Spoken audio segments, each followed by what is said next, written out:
radio station, using our voice to rate your choice. Stay tuned. Hello, friends, and we're back to another wonderful conversation that you can expect. This is 90.8 Hills FM, and this is your RJ Gugu Haralu. And today we have Mr. Yan Murry, who is known for the initiative Pinnacles and also the global peers here in Nagaland. And, what can we say? Well, there are lots. So stay tuned, and I hope that you enjoyed this conversation. And do drop your comments and your thoughts after you listen to what we have to share. Welcome, Brother Murry, here at Hills FM. And thank you so much for saying yes to today's conversation. Thank you, Gugu, for having me. And this is such a privilege. And I would like to congratulate Hills FM for this excellent initiative. Thank you so much. Thank you. And we sincerely need that.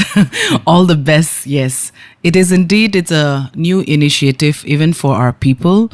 It's a new market. It's a new field. It's a new idea. It may not be a new idea for others in other parts of the world, but for the people in Nagaland, it's a very new initiative. And indeed, we require a lot of support from everyone to make it happen and to stay relevant. And it is because of this that we wanted to have your presence and tell us who you are as a person, because we would love to know the person behind this idea, this initiative, and what inspired you to do something by creating an initiative like Pinnacles and your global peers, because there's always a purpose that drives us, a conviction in our heart to pursue something that is important in helping people. And that's what we've been hearing and learning. And today we have an opportunity to hear from you. So Brother Yan, please go ahead. Thank you, Gugu. Maybe I would like to define myself as a social entrepreneur. Okay. And because I've always been very socially inclined. And although by training I'm a doctor, I did my medicine. And but from a very young age, I knew that I had to do more for the society.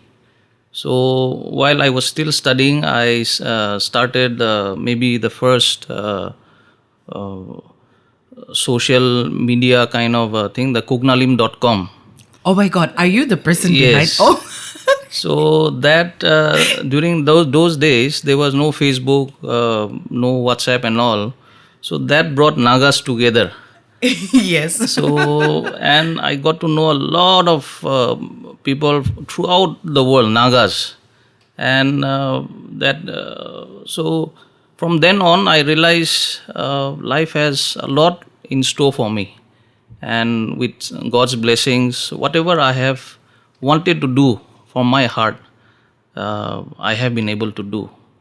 And after my studies, I was in Mumbai with I got married. My wife was working there.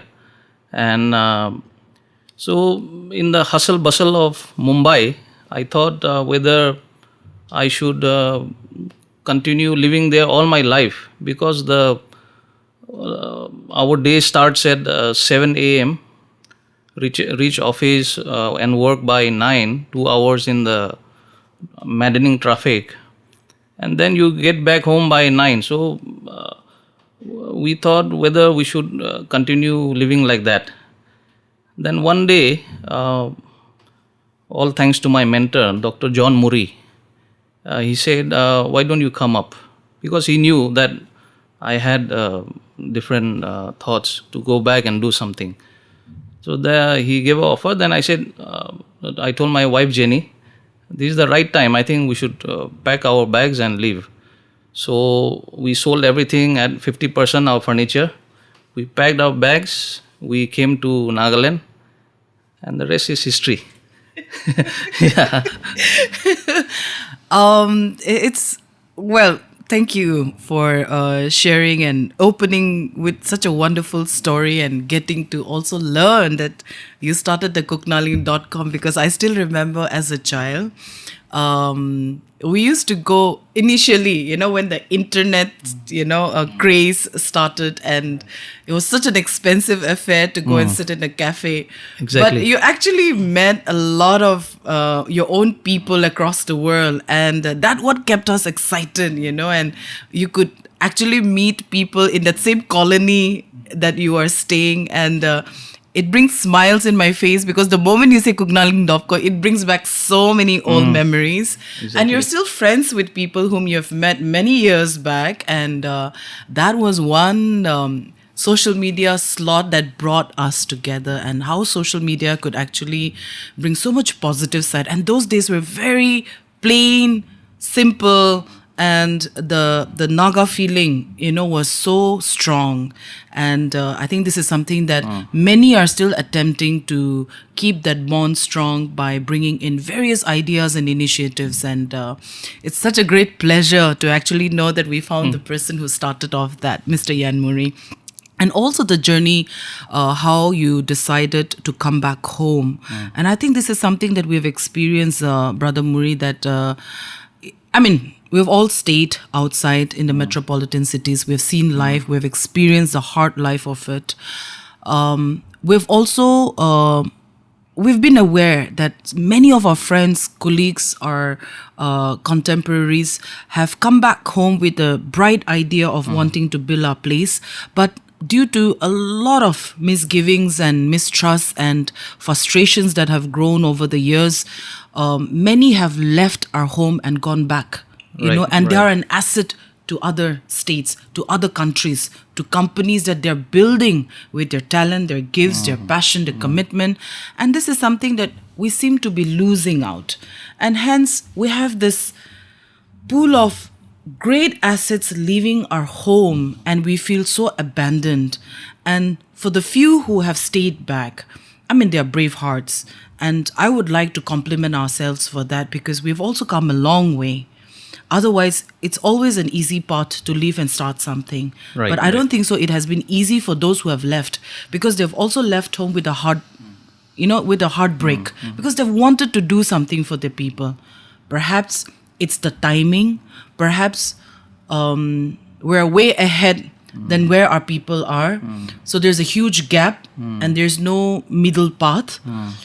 But we also see now that our people are catching up, and it's okay. Even if we're late, I believe it's not about giving up, but continuing to be patient.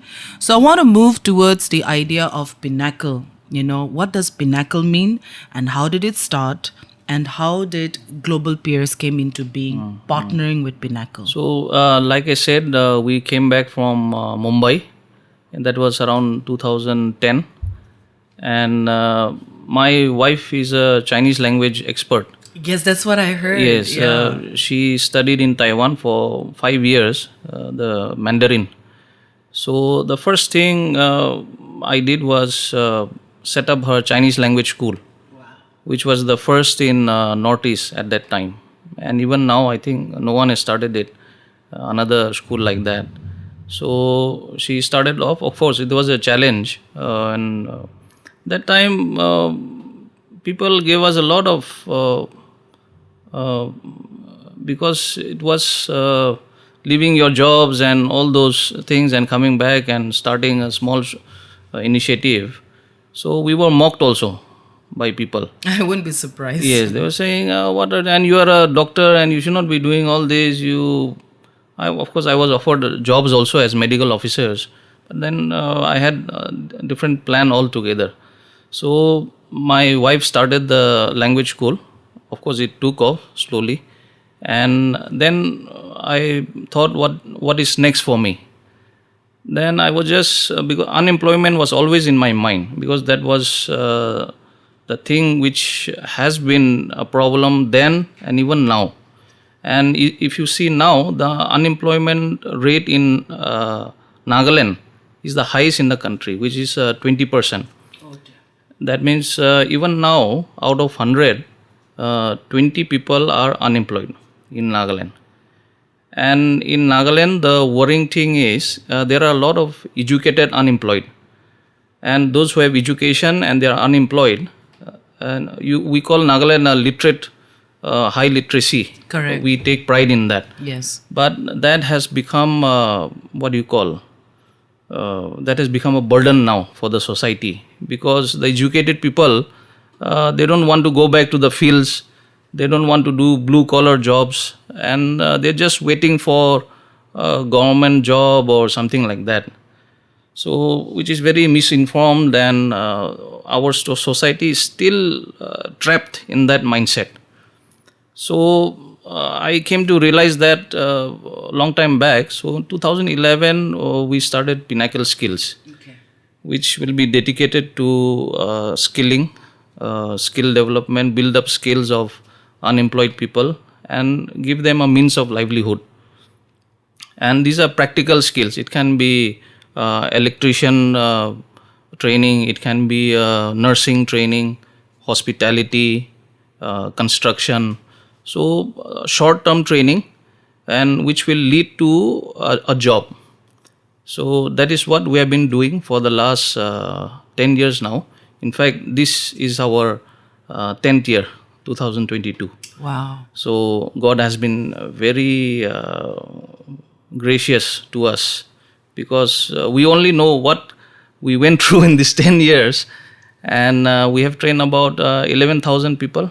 Wow, 11,000. Yes, till now, and most of them we have been able to give jobs, and we are very proud of some of the youths who have really done well for themselves in this span of 10 years.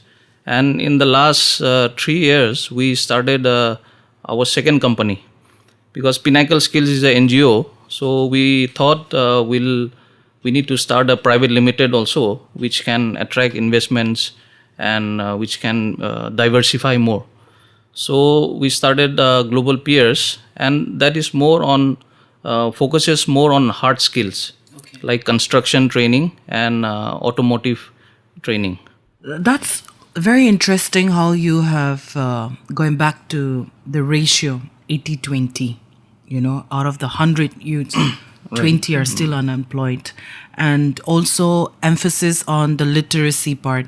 I mean, we are very proud that we can speak English, and that's something that we take great pride. But how are we using the assets, our talents, our skills to the best use is something I think, like you have rightly said, we are not maximizing on that. And it's very embarrassing, Brother Yan, to often hear our people introducing themselves, I am educated, unemployed. And and in the manner we also address our issues, there is less reflection of quality of education, even among the educated lot. And I say this because if we go through the social media, if we go through our daily affairs, and we see and we ask ourselves, what kind of education has gone through this individual? And we are very proud of having that degree, that piece of paper, but we don't know what to do with that piece of paper. And perhaps it is in the process of that education that something has also gone wrong. Exactly. Now, whom do we blame? We don't know. Right. And nobody would like to come up and say that, hey, I would like to take that responsibility. We have gone wrong, we have failed here, and we would like to put things correct. And that seems to be lacking in our society. And then now the creation of Pinnacles, and then also in complementing Pinnacle, you came up with Global Peers, because you have the soft skills and the hard skills. Now, the question is, when you had this opening, what were the challenges through your experience and observation, our attitude towards such development skills training? I mean, you get candidates, right? And we have also seen that Nagaland also saw mushrooming of skill development training institutes. And there also has been a clash of getting students, participants. And the government of India, especially the ministry, has its own slabs, the number of students in each classes. And we have seen that there is always a clash because of doubling Right. Too many, Right. I would use the word mushrooming, because Yes. any other day you see another skill development. So sometimes you wonder that, do we have that much of unemployed or, unskilled candidates, that there's more such institutes arising, and how do people get such licenses? What is the kind of data that they are sharing? So can you just help us understand how the skill development training institute emerges, and what are your experiences in the ground when you have these candidates? Of course they are unemployed, but also more so with the limited education they have. See, skill development, like you said earlier, there was a lot of duplicacy. Like one student would be enrolled in 5-6 different training centers. Exactly. But with Aadhaar, Okay. now that duplicacy has almost subsided, almost nil. And the government of India has also learned about all these scams going on. So now a lot of changes has taken place. The Ministry of Skill Development, they have put in a lot of checks and balances, and which has made it difficult for training providers also. So before, anybody could open a training center, but now there are numerous steps involved to get registered in the Skill India portal, called the SIP in short. So there is the inspection agency comes, he goes through the training center and sees everything is there, the tools, equipments, the space, and then it is affiliated to the concerned sector skill councils. So the Ministry of Skill Development under the NSDC, they have formed sector skill councils. For hospitality and tourism, there is a separate sector skill council. For automotive, for construction, there are about 60 different sector skill councils. So they come, they inspect, they affiliate the training center, and also the trainers, they have to go for a training of trainers program within 6 months of the training center, start of the training center. So they have to go to mostly metropolitan cities for 10 days, and they have to get certified. They have to pass the exam and come back and train. So every 1 year, the training center has to be re-affiliated. Okay. If the ministry makes some changes, then the training center has to go through those changes. And even the trainer has to be recertified. So there are a lot of checks and balances, which makes our life a bit difficult also, because there is this NSDC, the National Skill Development Corporation, which is looking after the entire country. And we are so far off sometimes, and everything is digital. Now, if anything happens in the website, or if we have a technical problem, for people in Uttar Pradesh or maybe Punjab, it's easy for them to go and sort out. We have to send tickets after tickets, and some of our problems get sorted out after 1, 2 months, 3 months, which is a loss for us. So, in short, a lot of checks and balances has come in place, which is for the better. And after COVID, now if there were maybe 100 training centers in Nagaland, now maybe only 20 have survived. Everyone has shut down because it's not easy to pay the rent and the trainers. Only some organizations like us, we have managed to hold on and just survive. Yes, COVID. That has also been a great factor in shutting down many business houses also. And also that we are trying to still stand. Which brings to my mind about the skill development, the conversion, the placement services. How has these candidates who have been trained in any of the fields, have they remained in their respective placement companies? Or because I still remember when I was attached to Nagaland Tool Room, we would get a lot of grievances from the students, especially who have worked in the mechanical sector. Right. And our young ones have never crossed their homes. And then the placement, the job placement requires the particular candidate to, change their place of origin and go to the place where they're going to get employed. Right. So the working culture, number one, there's a huge difference. Number two, surviving on your own, which means being independent. Number three, the constant complaint of not being able to cope with the changes and challenges that the work brings, and they don't even fulfill the job requirement, and they just leave abruptly and they come back home, and they'll end up doing nothing. Neither they're an asset here, neither they're an asset there. So how are you bridging these difficulties that we experience during the training and also the sustenance of both sides? Because even the skill development institutes, they get their incentives, perhaps you can tell us in the right way, on the retainment of that particular candidate in the company that they're placed. It is not something that it's very easily, nothing is free actually. So can you help us explain and make us understand, because a lot of people have not understood this cycle and they blame the institute for placing the students at the wrong place. So how do we bridge this gap? So after COVID, many of the training programs, government-sponsored training programs, they have been almost shut down, or government is rethinking how to remodify them. The only training program which is going on a large scale in Nagaland right now is the DDU GKY, which Nagaland Tool Room and Pinnacle Skills. Now we are the few local training organizations who are empaneled. So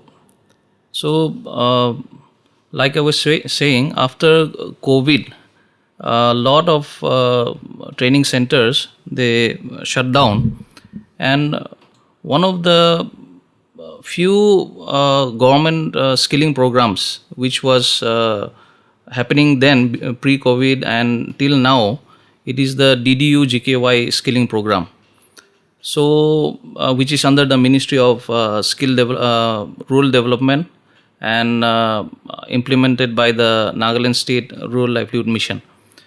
So there, like you were saying about the tracking, what happens after the training. So this training program is has a unique feature of its own. We have to track the student for about 3 months. That is compulsory, and then till 1 year. So that within for 1 year, we have to continuously track the student, and if they are facing any problems, and the government also gives them incentives. The longer they work, the longer they get incentives. So that is a beautiful program which the government has started, and there are a lot of checks and balances, and so because of this, the retainment of the student also increases, and we are also always on our toes to meet that requirement. And like you said, only after fulfilling those conditions we get paid. So even for the students it is a good thing, and even for us it is a good thing. And when it comes to Pinnacle, I mean, for the last 10 years, we have learned a lot when it comes to training and placement also, especially the placement part. And we have tried to innovate, we have tried to do things which will make them stay longer in their workplace. So one of the thing is we want to send them in groups to a particular place. I mean, and not to small locations, because if we like in the hospitality industry, we contact Taj, and Taj says we have 100 locations. You send one boy to Visakhapatnam, you send the other boy to Pune and Delhi. So we negotiate with them. I mean, these people have come from so far, and if you leave them alone in one place, they feel homesick and they will go back. So at least 2-3 people in groups you keep them, so they will stick there longer. So that is how we negotiate and try to send them in metropolitan cities where even trains are not difficult. Otherwise, if they go to a small place, they have to do multiple. They have to take a bus, they have to take a train. It's difficult for them as well as us. And in global peers, what we have done, we have tied up with the American embassy. So the American embassy in Delhi, they are building a new embassy. So they have demolished the existing building and they are coming up with a big campus. So there we have sent all our construction students. We have understanding with them.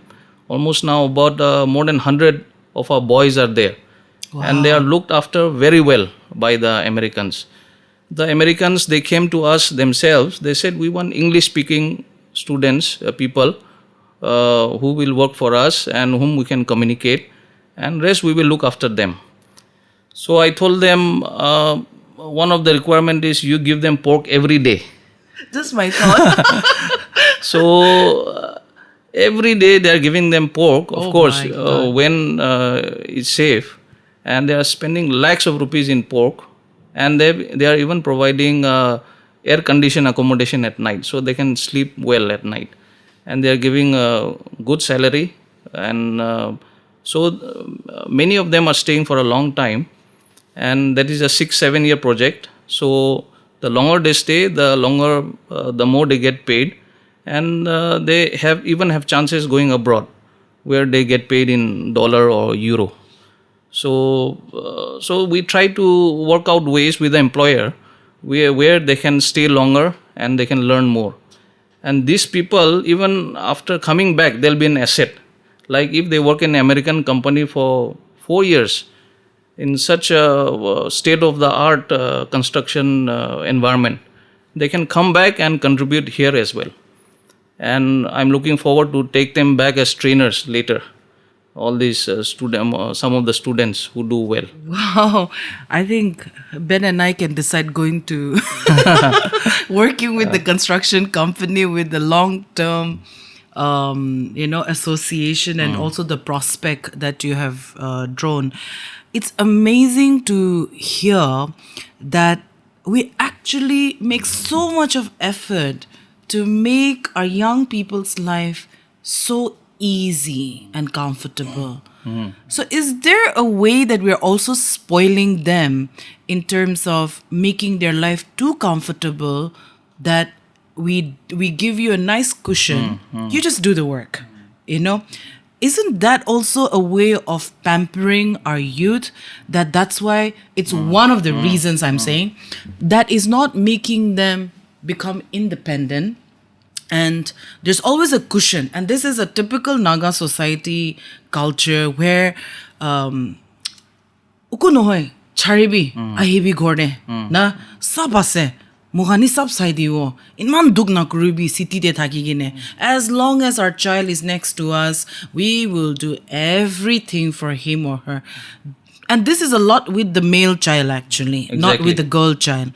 And I'm not trying to bring this gender issue here, but there is a disparity in this huge work culture also, where there's a lot of pressure for both the male and the female child, but there's more comfort and support for the male child to fall back on, And for the girl child, it's more of a pressure of, you're on your own.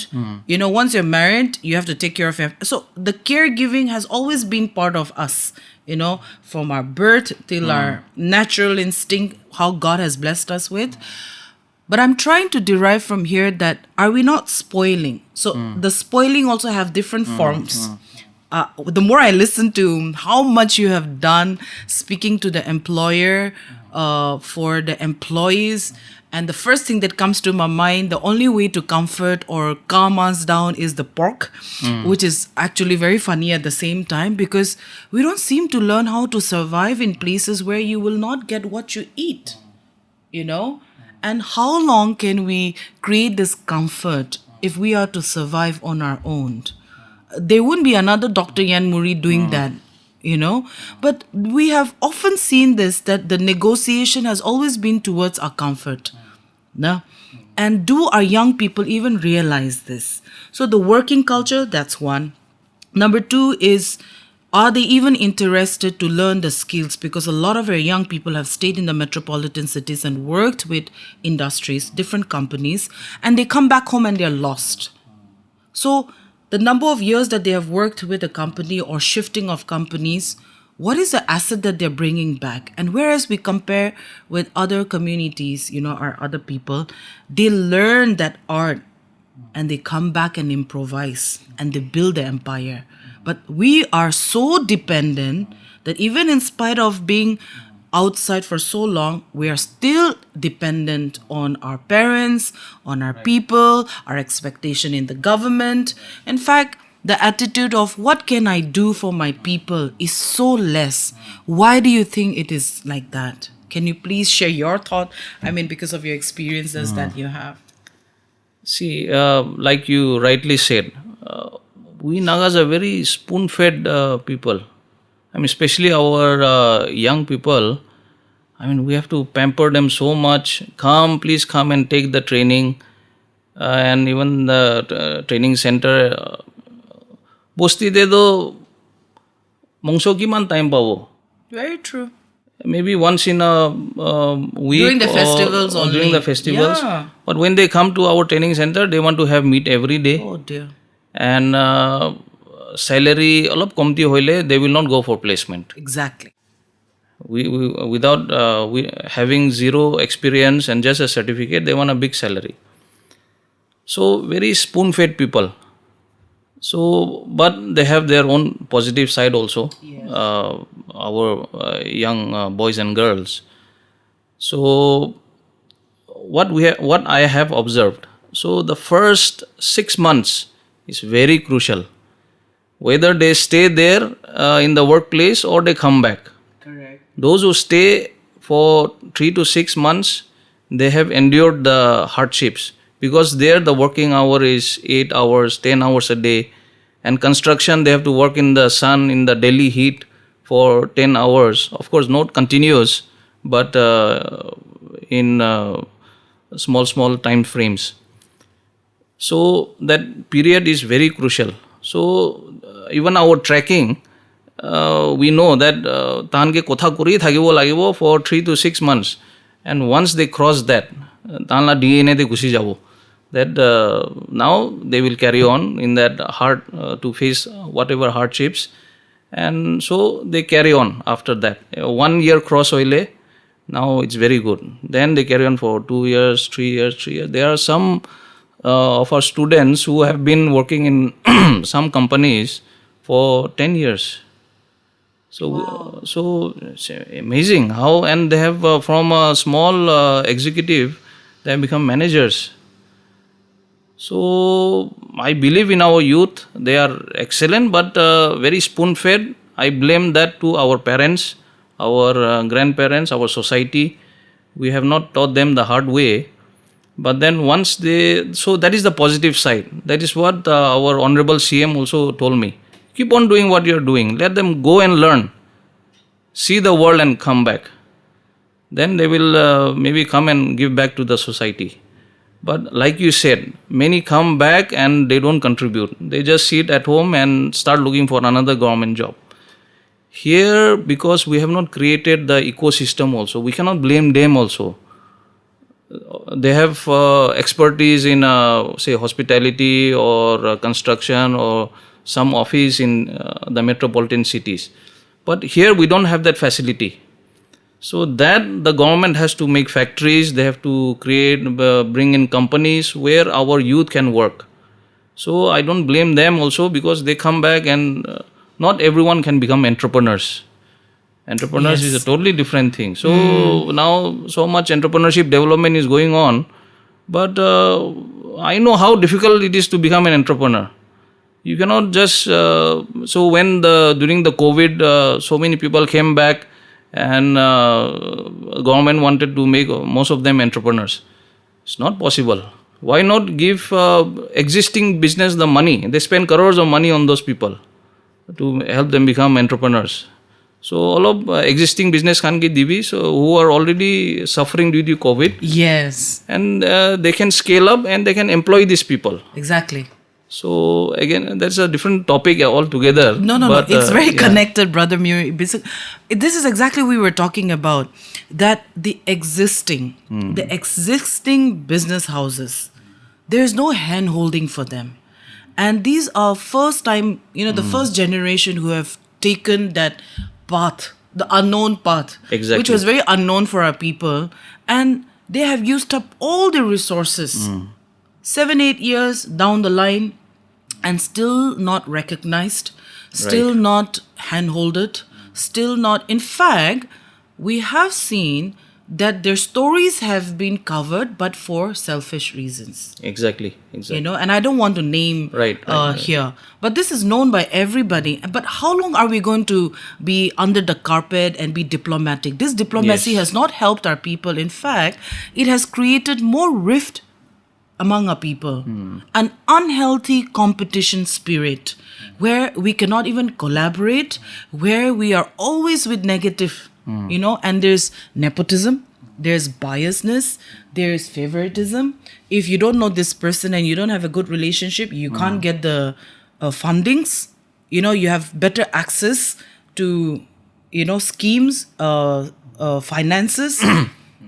That's why I have been saying this, and I'm glad that you brought this up in this conversation, that I find entrepreneurship very cliche. Because the real ones are suffering, and they choose not to come out because they don't want to stop the roads that others are in a better position to gain. That much of thought has gone to them because they know the journey. It is not easy. So there was a conversation in young groups where they said that, okay, those who started off 10 years ago and those who are starting now with the government support, they are so lucky. And those who are still trying to survive, they have to pay EMI loans. Yes. During the COVID, Yes. a couple of my friends on their social media, they said, Cho, ajibi katishe. Every month, it's such a heartbreak. They have to sacrifice so much. Yes. But did also the responsible authority think of them? And how do we show our concern for our young people, not just in words, but in action? And I don't know why we are also failing to identify these genuine, authentic entrepreneurs who have taken the, hard. There may be some people by saying that who told them to take. That would be very foolish of them to make such statements also. But people who have taken or are taking the help of the government the government, and I'm glad the government has actually taken this initiative, knowing the importance, because this government job thing in our DNA, and those years, our grandparents' days, they don't have a choice. That was something that everybody envied and wanted because to have just a better life. And I think everybody deserves to have a better life. But when we think on a political aspect of it also, we're still fighting over good roads, light, water. We are actually negotiating with our basic rights also. So I know I'm stretching a little bit on this, but it is very important to have this conversation because many a times we have seen many very diplomatic. Diplomacy has not helped us in the long run. It has actually deprived. That's why our work culture, an institute like yours, initiatives like yours is finding so difficult. We are starting from the scratch again in skilling up our youth. That's why the question of can 3 months, can 6 months even change the attitude of that individual who has already matured in a certain way, and to help them inculcate a new habit. And with the American embassy, this 6-7 years of work, as you were speaking, there were bubbles in my head and I said, how lucky. But how are you preparing them in terms of coming back home or wherever they wish to go, that you have plans of such things for them? I think this is going to be very important for us to know more. How are you preparing them? Because in the skill development, there was a huge debate over this spa hospitality. So when Skill Development Institute brings in this spa, it is not encouraging them to go and have all these negative activities, but they're also compelled So that's the other side of the story, not just the one side, that the spa workers, the hospitality sector, in the skill development training, you don't teach them to do all those unwanted things. But if they're getting better money and this money is going back home, I mean, at the end of the day, it's about Yes. surviving, supporting the family. And it's either the older child or the middle child or the only child being the source of, income for the family. So how are you addressing this? And I'm sure in your field you have come across this. See, my job as a training provider is to train them and give them a job and track them for maybe a year or so. And I feel if they stay longer, maybe 2 years, 3 years, they have reached that maturity level, and in their own domain where they are working, I feel they can do something. They can scale up. They can find another company who's paying them well. But then coming back, like you said, is it's full of challenges, and I'm not prepared. I have not prepared them to come back. I have prepared them to stay in their job and continue working. But if they come back, and again, it's a difficult situation here because they don't get the salary which they are getting, which they get there. They have to be Yes. satisfied with less. Unless the whole business ecosystem here emerges, there are better salaries. Again, here the minimum wage of Nagaland is very less. It's about 200 something per day, which is about 5,000-6,000 rupees. So that has to be looked into by the government. The minimum wage has to be increased. Otherwise, there are companies like big companies like Reliance, and so many you see in Dimapur. Yes. So many are coming up, but they are making use of the minimum wage to pay them less. They will say, "Oh, why should we pay more when your government has kept the minimum wage at 5,000-6,000? We'll pay them 5,000-6,000." Look at Sikkim; they recently increased the minimum wage. Now it's much more. So now, if the minimum wage is increased, then these multinationals, they'll have to pay more. So our youths can come back and they can work here as well. So minimum wage is one thing which I feel the government has to work on. Otherwise, we'll have to train and keep on sending them outside, which unfortunately we have to do. And this world has now become with technology, with good communication, logistics, it has become a small place. So I don't mind them working. If they're doing well, keep on working. No harm. And I have also realized that many of them are sending back money also. Good amount of money is coming back because of them working. Like Kerala, you see. Kerala, huge amount of money is sent back by the people working outside. Look at Philippines. Philippines has a dedicated department to send people outside so that they can earn and send back the money. So since we don't have industry here, we have to keep on doing that. Unless first generation entrepreneurs like us, we become bigger and we set up bigger companies, or we invite the Ambanis and Adanis to set up companies here. But here again, we need the state industrial development policy, which has been pending for a long time. Our state industrial development policy was made in the year 2000, 20 years back. No. So without an investment policy, how do we attract investments? So I'm also part of the BAN, the Business Association of Nagas. So we have been working with the government to formulate a good industrial policy where the entrepreneurs can also benefit. Now today, if Naga entrepreneurs set up anything, what benefit does he get?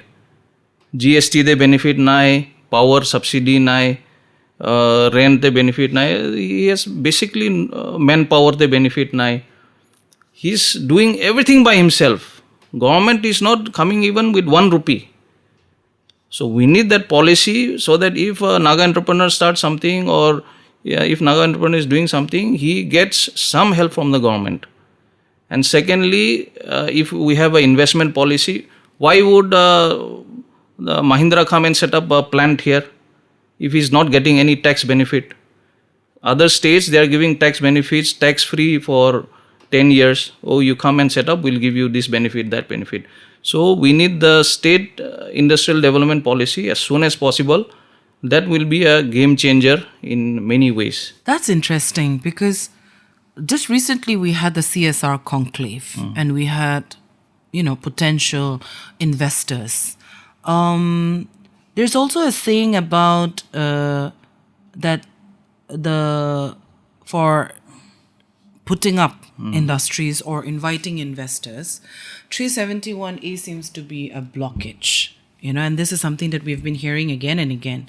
What is your opinion in that? And especially for indigenous people like us, I think we need to think from our context. And land is very close to our heart, and that's our identity. And we're also seeing the emerging migration of many people from the rural areas to places like Dimapur and Kohima. Yes. And our villages are also becoming empty. No more young people you will find. These are some examples that I'm touching a bit. So you can pick from any one of this and give an opinion, because you're really working, collaborating in the real issues. And this is something we need to help educate our people and at least have the right information so that they can debate, they can go search, which our people don't do that. They always take one sentence from somebody and try to create another narrative. But our purpose of the community radio is to give the right kind of information and to update people that this is what's going on. And from there, how they take it forward, it's something that has to be left to them.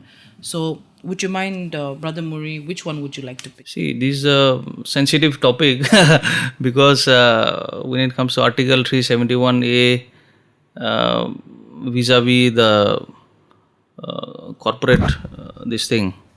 But see, of course, we can give the land on lease for 99 years. Say we start with 50 years, give a small piece of land, let them come and set up the factory.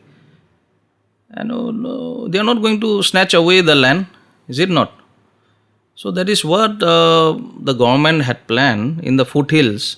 They will have the special economic zones, small along the foothill road, the proposed foothill road, so that companies can set up, and there will be factories, there will be small places, economic places, and then the villagers, they can get employed there. Even managers will be required. So blue collar, white collar people will be employed there. I think this was a good proposal by our CM, Mr. Rio. But then, of course, we have our own thought processes. So I feel we have to negotiate. We want the best, but we have to come somewhere. We have to sacrifice some things also, not at the cost of so many things, but nobody is going to take away our land. We can give it on lease, so they can come and in our terms and conditions they do the work. Otherwise you cancel the lease or whatever. But no one will come here and invest thousands of crores unless they are in their comfort zone. No one will come. They rather go to Gujarat or wherever where they can easily buy a land and set up their factories. I find this,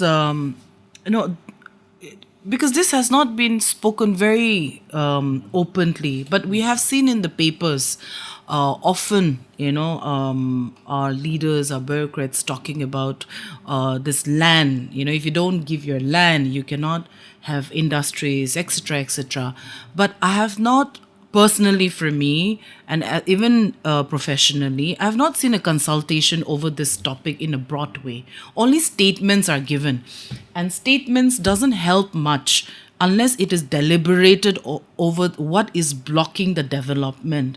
And people participation is important, because in Nagaland we have our own private land holding system, and the government themselves also buy So how do we solve the problem of unemployment, number one? And migration is never the first priority, but people are compelled to migrate because of children's education and also better prosperity. And that is something happening around the world. But we are also seeing the negative side of it also, that our villages are becoming empty, and our villages' roads are not pliable at all. Majority of the villages. So when our young people especially have to migrate, or the head of the family has to migrate, and mostly spending time outside, we are also seeing a lot of negative impact, where we are getting to see family division, the family foundation also breaking up, relationships breaking up. We're also getting to see people infected with HIV. There's so many factors that is coming in through the social structure of it. And when an institute like yours, it is not just the training aspect of it, but you're also dealing with many social issues that this individual is bringing along with him or her. Because it may not be the young person's choice of wanting to go outside and work, but he's compelled to because he can't just sit. And my experience tells me that when I have to compare, which I normally don't, but if I really have to see the sincerity and hard work, I have seen youths from Manipur and Arunachal. Oh my God. Exactly. They are so focused. And that's why I want to ask you, what is a work culture that we need to inculcate in our people? Yes, the positive side, all of us are capable. But what should we do more? Because I want to move the conversation now towards what are we expected to do more that will help our young people to become better in what they do, what they want to do, and then what they're focused on. Because that is the only asset that we have. And everybody talks about young people as the asset, the future. And these are very amazing lines. But you as somebody in this industry, where you meet daily with young people, you're grooming them, and you're talking about mentorship, something we're lacking in our Naga society again. And our young people don't even know how to identify what kind of mentors they need in their lives. And I do believe that also goes back to not knowing who you are. So in short, how do we help and how can we join this building of our people? Brother Yan. See, how the central government functions in the last 10 years we have seen, they function more like a corporate agency, I feel. I mean, if I go to a ministry, I find a lot of KPMG, Deloitte, young people sitting there. They have consultants. So the government machinery is slowly changing. I mean, they want to be more productive. So the central government is in that mindset. So here also, because Nagaland has a small population, it does not take a miracle to change the socio-economic. Just that we have to do some things properly. We have to identify what we need to do. Maybe agriculture has been given so much focus, of course. We call ourselves an agri-economy. But so much has been done and I don't see anything much coming out. We are not able to send the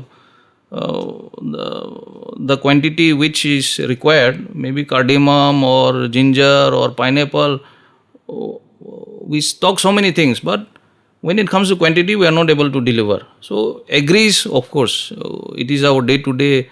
The villagers, they have to do it to sustain themselves, get some money. But besides agriculture, maybe education is one thing, because like you said, everything comes down to education. We spend so much time to educate ourselves, and if there is a flaw in that system, then we need to change that. And maybe we have to focus on tourism. Of course, tourism has its drawbacks. We don't want to end up becoming like Thailand, but we have to embrace it because we have the beautiful ecosystem to become a tourist friendly state. like Sikkim, which can generate revenue. And when it comes to tourism, we can look at eco-tourism, and agri-tourism is something where a state like Maharashtra has done wonders. People come and stay in the fields, and the farmers earn. That is extra money for them. They can create homestays. So we have to adopt that kind of models. And like I said, the government functionary should function like a corporate setup with time frames. We have to do this at a specific time frame. So see, it all comes down to the government again. But then again, going back to education. Now the national education policy has been announced 2020, and by next year it will roll out. So it is a beautiful policy where skill development has been it has been included, and so many other things has been included. It's not like mugging up. From class 6, the skill development subjects, vocational education will be there.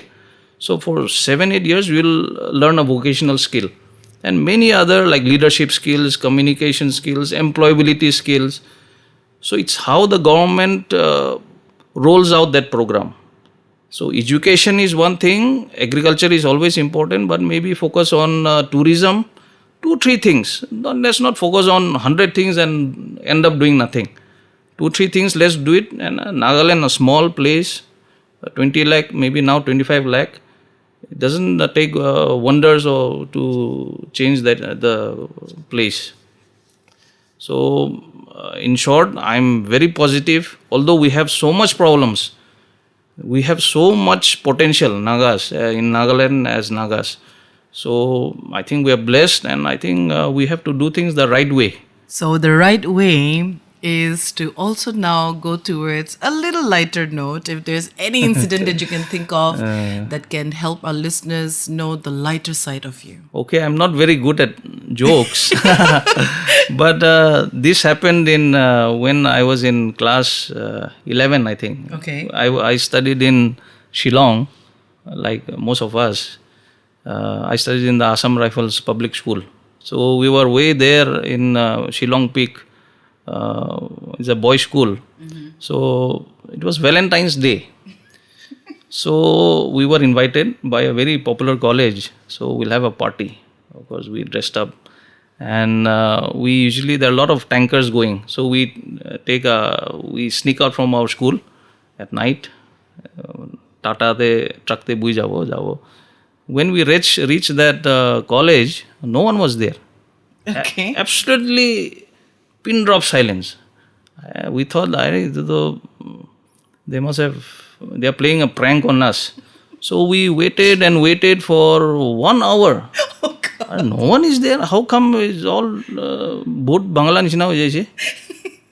Then I said, we have got the wrong information and we have to search a bed now. Otherwise, we'll have to sleep in that Shillong thanda de outside. We'll get frozen up.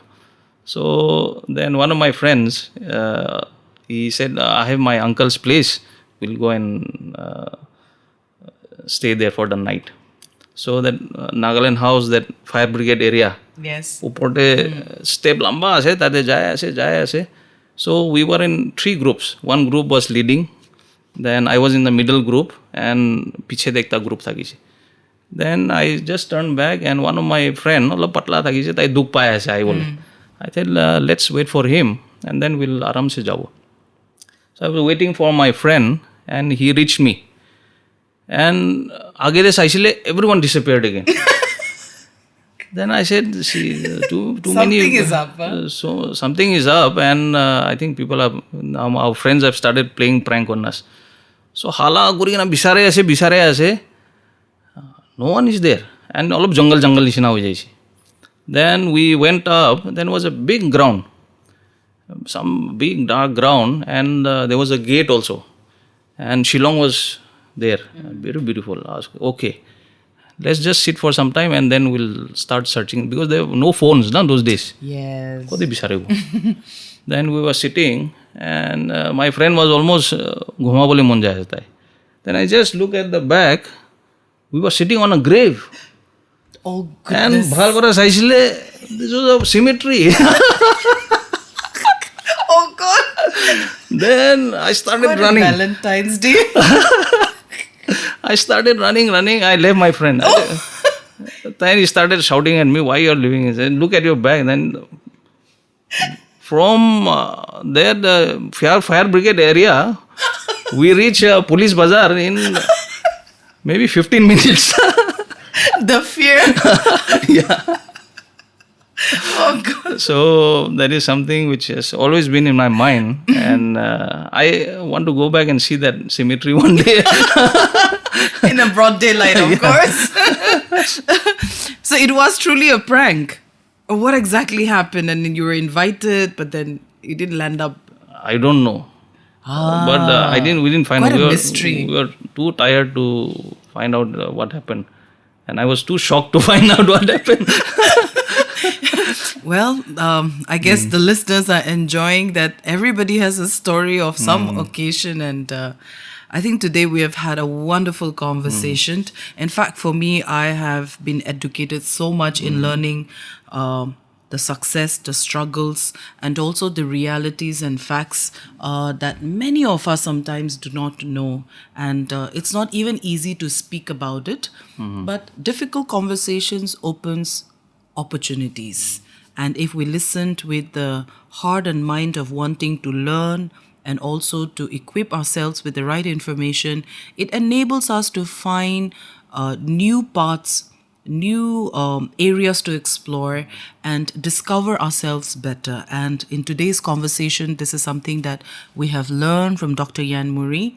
He is not only the person behind Pinnacles and Global Peers, but he's also part of the BAN. That is a business association of Nagaland. And we have also observed that BAN has been moving to various districts and Right. collaborating and bringing the business community in a visible map, which is something very, very healthy, something that we have not been seeing for quite some time. And there's another section that community radio will be focusing on the business communities of the Naga society. And this is something to start with, in a later chapter at some point. And we would like to invite BAN for this, and I hope you say yes, because our Naga people have always thought, and for those who know, who knows, but many of us, our young generation, we are living in that myth or that misconception that Naga manu to business manu no hoy. Na? But we have many beautiful stories of business families or individuals who started business and it became a business family. There are success stories. Yes. There are still struggle stories. There are stories where they have not given up and they have moved into other businesses, something which perhaps may have started as an initial idea, but they have evolved along with time. And these are real stories that needs to be heard and to be made visible. The only challenges that we often face is that our people not coming forward and saying yes to the invitation. And the conversion is very difficult, honestly speaking, Brother Yan. That's why I was so excited when you said yes. And I said, oh my God, thank God. I don't have to beg. I don't want to struggle with that. And the community radio is for that very purpose, where we help our people to know that this is what it is and this is how you can go about it. Because if we don't bring out the real stories, if we don't bring out the real struggles and efforts that our people have made, we will always believe the narratives of outsiders telling us that we are not capable of doing certain things. Right. And we will deprive ourselves from giving out our best. Would you not agree, Brother Yan? Exactly. And when people say yes to our, approach, I'm telling you, some of my friends have stopped picking up my calls. They're saying, hi, Gugu, but don't call me for radio. And I'm like, hey, if one of your story can inspire even one listener, isn't it something that you would be happy in your heart? So it takes time for people to come out and tell their stories, because our Naga culture is like, oh, sorom lage, na?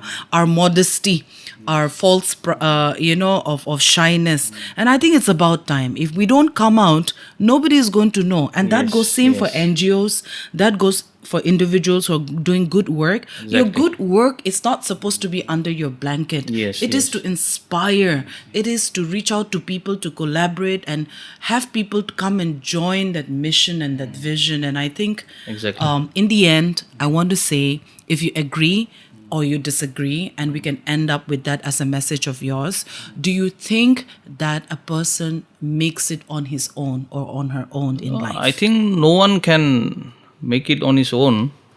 I have had mentors. I have a mentor. I have partners. I have very good partners in my businesses, I work with. So, and above all, God. I mean, I could just have died in many of my travels here and there. True. I've been always kept safe by our God. So, I think we can never do it by ourselves. And the invitation to ban the business session of Nagas, I think I'll tell my president. He'll be more than willing to, I think, come and share his views. He's an excellent entrepreneur. And what you are doing, Gugu, I'm really proud of you. Thank you. I'm a big fan of your grandfather, Mr. Nikatu. And I could not, my conscience will not allow to refuse your invitation to come here. So I would request, if Gugu gives you a call, you better come and speak, because at the end of the day, how much can we do for ourselves? We have to give back to the community. Right. We have to give back because they need us. Our youth, they need us. We have to give back. Thank you so much. Wow, Brother Yan, that's such an encouragement personally for me, even for Ben, because this is something that we're exploring even as a community radio. All our members in community radio are young people, first timers, but we're trying our hands. We haven't given up, you see. Even if we don't know, we are asking each other, how do we do it? And we have the experience and non-experiences, but that's how we start our journey of non-experience and the attitude of wanting to learn and do something. And we're grateful. So on behalf of 90.8 Hills FM family, we want to say thank you very much. And also on behalf of Ben and encouraging our listeners, we really want them to come and share the stories and how we can inspire one another and build our community. You know, community is all of us, irrespective of where we come from, who we are. And as people of this state, of this world, locally and globally, we want to enlarge our environment, our ecosystem. So it is here on this note, ladies and gentlemen, thank you so much for listening in and being patient. You will find many of my conversation lasting for an hour. It's because we go deeper in our conversation and not just on the surface scratching, so that you can draw as much of information as you can and take what is right for you. And it is here that we would like to say thank you, and we are in gratitude and looking forward to tuning in again. And this is your RJ Gugu Haralu. Have a wonderful day ahead. Thank you. Thank you so much. Yeah. You're listening to 90.8 Hills FM Radio. This is 90.8 Hills FM radio station, using our voice to rate your choice. Stay tuned.